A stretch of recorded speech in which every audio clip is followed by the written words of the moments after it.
Hello and welcome back for another Torah Tuesday.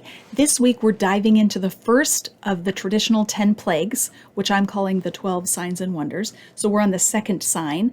Over the past 2 weeks, we looked at the first sign, which is when Moses' staff turns into a sea serpent or serpent and swallows the staff or serpent of Pharaoh. This week, we're in the water to blood episode, and I'm going to do things a little bit differently by working verse by verse and just pointing things out as we go. So chapter 7, verse 14 of Exodus reads, Yahweh said to Moses, "The heart of Pharaoh is callous. He refuses to send the people away." So this first phrase, Yahweh said to Moses, is what signals that we have a new scene. Each of the signs and wonders are introduced with this phrase, Yahweh said to Moses. Each one is a divine address that starts it, which is why one reason why I consider the staff into snake as the first sign, because there too Yahweh spoke to Moses and Aaron saying, that's what kicks it off. So Yahweh said to Moses, the heart of Pharaoh is callous. Now, in a previous couple of videos, I have already talked about the meaning behind the 3 different Hebrew words that describe what happens to Pharaoh's heart. So for those of you who've watched those videos already, this is the Hebrew word kaved, which means heavy. So the heart of Pharaoh is heavy, is what it says in Hebrew. And a heavy heart, as I explained in that previous video, means that Pharaoh is guilty of injustice. He is already guilty of injustice before the rest of the signs and wonders have taken place. And yet, if I said heavy, his heart was heavy, in English, it would communicate discouragement or sadness, which is not what the Hebrew text is trying to say here. So we could say the heart of Pharaoh is callous. He is hardened towards the injustice that he's causing. He refuses to send the people away. So Moses has already called for their release back in chapter 5, and Pharaoh has refused to respond. Verse 15, Go to Pharaoh in the morning, indeed, as he is going out to the water, and take your stand to meet him along the edge of the Nile. Take in your hand the staff that you turned to a snake. There's so much fun stuff in this verse. First of all, the confrontation of Pharaoh is to happen in the morning. That's true of the first traditional plague, the fourth, and the seventh. These 3 are the first in Each of these 3 are the first in a cycle of 3 signs or 3 plagues.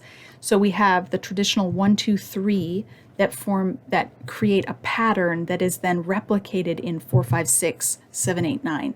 So we're at the first sign of the first cycle of signs. And it's happening in the morning by the Nile. And Moses is supposed to take his stand to meet Pharaoh. Now, to appreciate this moment, I want you to think back to chapter 2, where Moses' mother places him in the Nile in a basket or an ark. And I want you to remember where Miriam is when that happens. Remember, she takes her stand beside the Nile, and she then comes out and meets the daughter of Pharaoh and asks for permission to go and get a woman to nurse the baby boy that she's just discovered.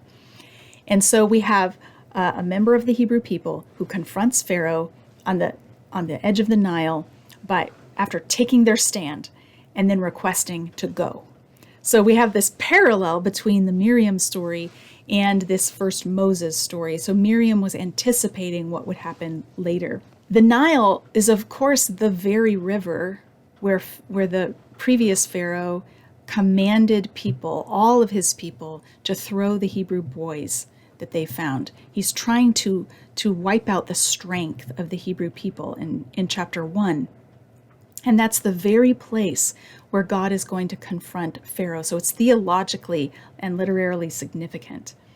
And when Moses goes there, he's supposed to take in his hand the staff that he turned into a snake.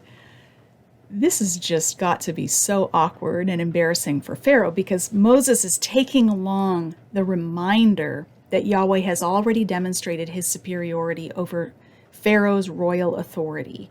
The symbol of a snake has been turned against him.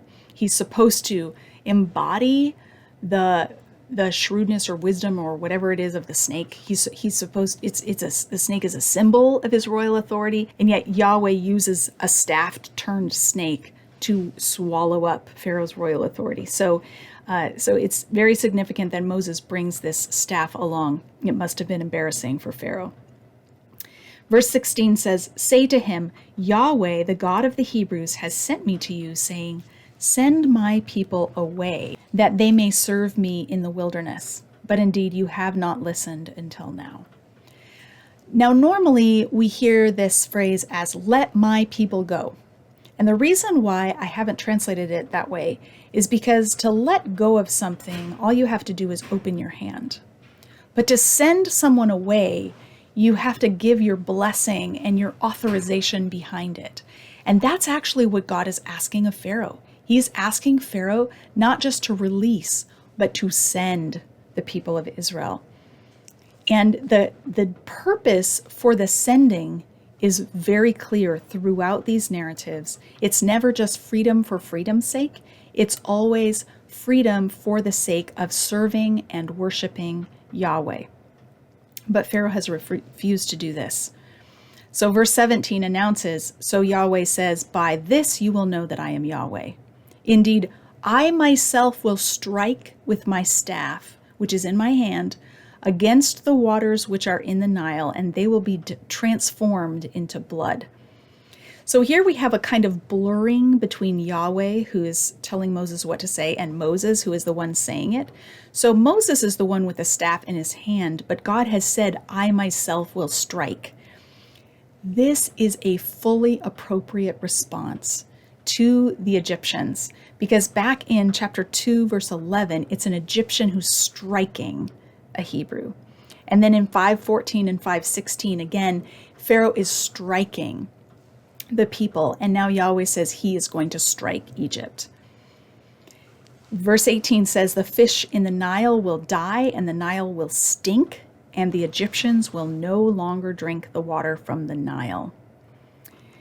It's fascinating to put it in these terms, that the Nile will stink, because back in chapter 5, verse 21, when Moses and Aaron first go to Pharaoh and request that he send the people away, he instead responds by piling more work on them and making it harder for them to do their job. And they come in verse 21 and confront Moses and Aaron and say, "You have made us stink to Pharaoh." And so it's as if God is saying, oh, you think the Hebrews stink? Or the Hebrews consider themselves to be obnoxious, to stink to Pharaoh? I'll show you what really stinks. I'll make it stink. And what God wants to do over the course of these signs and wonders is to show Pharaoh that it's his own lack of compliance with Yahweh's demands that is the problem. It's not the people who are the problem. He is the problem from the beginning. And so this word stink kind of highlights that. So that's a start for this plague of water turning to blood. Next week, we'll consider what might be the significance, the thematic significance of water being turned to blood. Why does God choose this sign? What are the interpretive possibilities here? And we'll unpack the rest of this sign. If you found this video helpful, and if you're enjoying this, invite others to watch with you. Pass it along to your friends, and have a great week.